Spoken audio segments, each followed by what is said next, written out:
Hello guys, स्वागत है आपका मेरे इस YouTube चैनल पे। आज मैं आपके लिए एक नई सीरीज ला रहा हूँ जो कि पॉलिटी पे बेस होगी। आप जिस भी एग्जाम की तैयारी कर रहे हैं, चाहे वो किसी भी स्टेट लेवल का एग्जाम हो, DSSB या किसी भी तरह का SSC का सेंट्रल लेवल का एग्जाम हो, आपको उनमें काफी ज्यादा हेल्प मिलेगी। इसमें काफी ज्यादा जो रिपीटिव क्वेश्चन है वो होंगे, और साथ ही साथ जो प्रीवियस ईयर पेपर्स हैं हम उनके बारे में भी डिस्कशन करेंगे। तो बिना टाइम वेस्ट किए हम आज की सीरीज की शुरुआत करते हैं।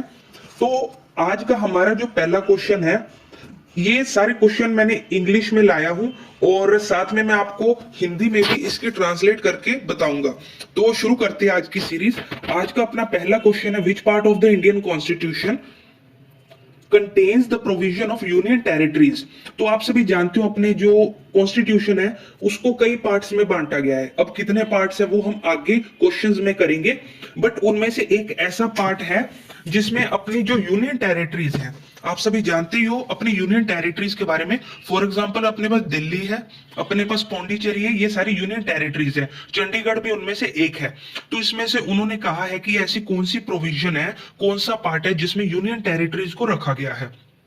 तो इसमें जो अपना राइट ऑप्शन बन जाता है वो बन जाता है option number A, part A.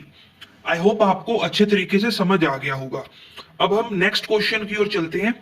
हमारा आज का सेकंड क्वेश्चन है कि how many members were there in drafting committee of Indian constitution.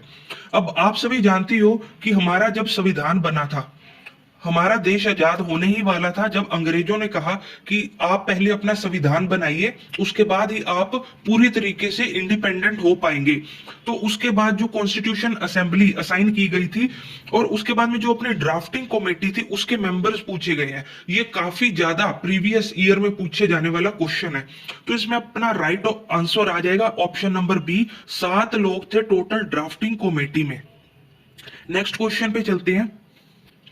हमारा नेक्स्ट क्वेश्चन है, who was appointed as assembly constitutional adviser in 1946 during the framing of Indian constitution.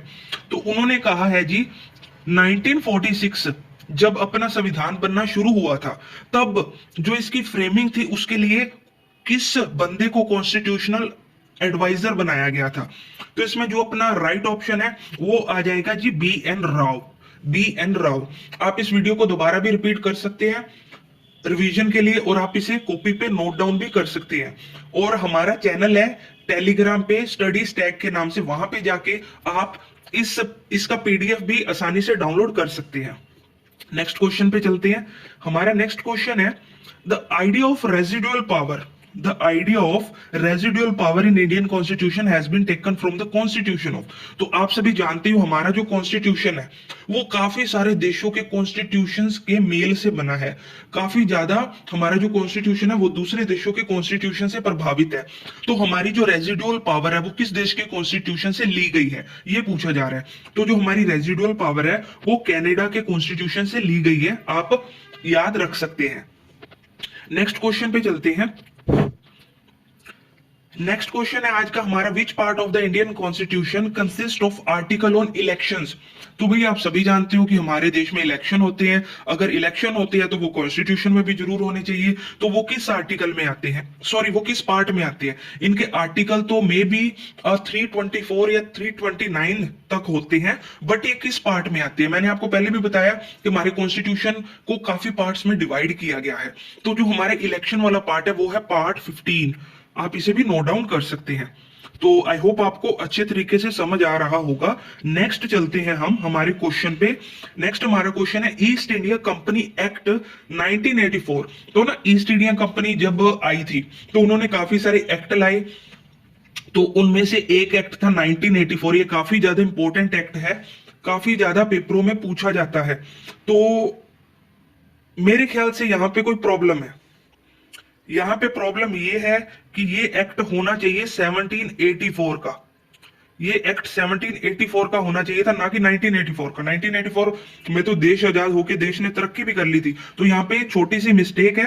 ये 1784 नहीं, ये 1984 नहीं, ये 1784 है। तो 1784 को अपना पिट्स इंडिया एक्ट आया था।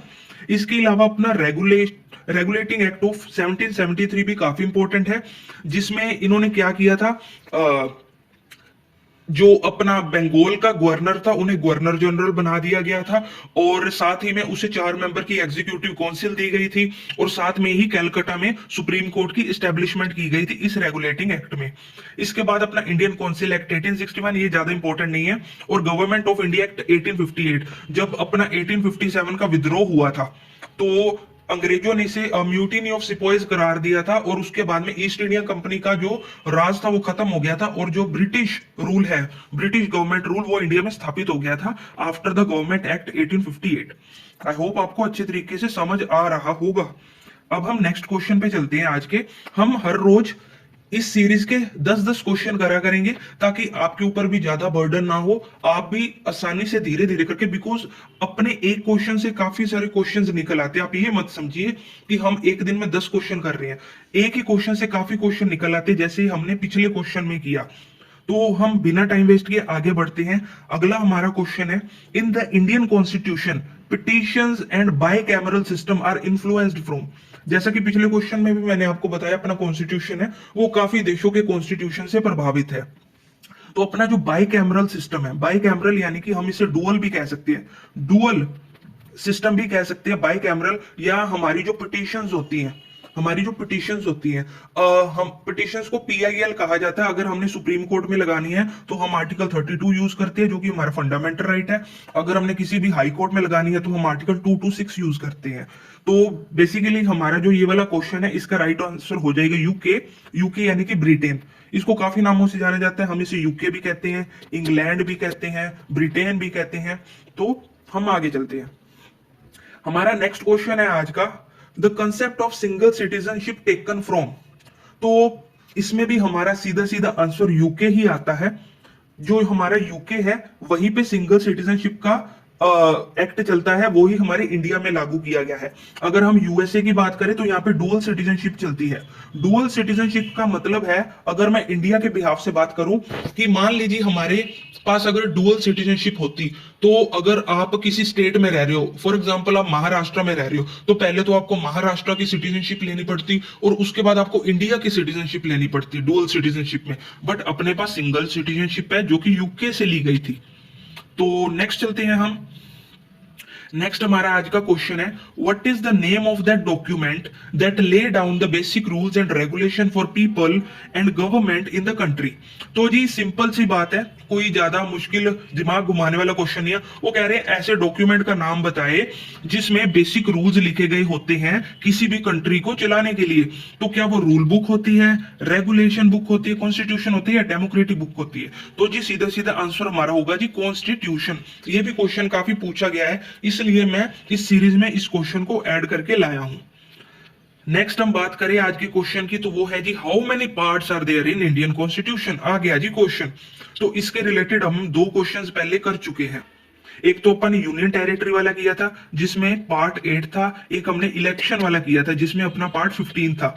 तो अब आ गया जी, टोटल है कितने अपने कॉन्स्टिट्यूशन में पार्ट्स? तो अपने कॉन्स्टिट्यूशन में टोटल 25 पार्ट्स हैं, जिनमें 395 आर्टिकल्स हैं। ठीक है, समझ गए हो? और 12 अपने स्केड्यूल्स हैं, 12 अपने स्केड्यूल्स हैं। इन सभी बातों को हम आगे आराम से धीरे धीरे आसानी से सीखेंगे। अभी आपको टेंशन लेने की बिल्कुल भी जरूरत नहीं है। अभी आप इतना ध्यान रखें कि हमारा जो इंडियन कॉन्स्टिट्यूशन है उसमें 25 पार्ट्स हैं। इन पार्ट्स के अंदर अपने आर्टिकल्स हैं, कितने हैं? टोटल 395 है। तो इतना ही आपको याद रखना है, ज्यादा टेंशन नहीं लेनी है। अब हम नेक्स्ट क्वेश्चन पे चलते। अरे जी, आज की सीरीज अपनी इतनी थी, और ये आपके आंसर्स, आप इन्हें मिला सकते हो और आराम से घर पे पीडीएफ डाउनलोड करके अपनी रिवीजन कर सकते हो। तो जो पीडीएफ है वो हमारे टेलीग्राम चैनल, जिसका नाम स्टडीज टैग है, वहां पे आप जुड़कर प्राप्त कर सकते हैं। तो होप करता हूं आपको आज का ये लेक्चर पसंद आया होगा। इसके बाद हम आज से ही कंप्यूटर की सीरीज भी शुरू कर रहे हैं, बिकॉज कंप्यूटर का जो है वो काफी पेपर्स में आजकल पूछा जा रहा है, चाहे कोई स्टेट लेवल का एग्जाम हो। DSSS की पोस्ट आई है, उसमें भी पूछा जा रहा है। और अगर हम PSSB की बात करें तो उसमें भी 10 नंबर का कंप्यूटर पूछा जा रहा है। और बाकी आप SSC में तो जानती हो, शुरू से ही कंप्यूटर के क्वेश्चंस आ रहे हैं। तो जितने भी इंपॉर्टेंट क्वेश्चन कंप्यूटर या IT के रिलेटेड बन सकते हैं, उनकी भी हम आज से सीरीज शुरू कर रहे हो। तो आप उसके साथ भी जुड़ना ना भूलें। तो आई होप आपको आज का सेशन पसंद आया होगा। तो आप चैनल को सब्सक्राइब कर सकते हो, वीडियो को लाइक कर सकते हो और ज्यादा से ज्यादा दोस्तों तक शेयर कर सकते हो। इसी तरीके से आपके साथ मिलते रहेंगे, तब तक के लिए धन्यवाद।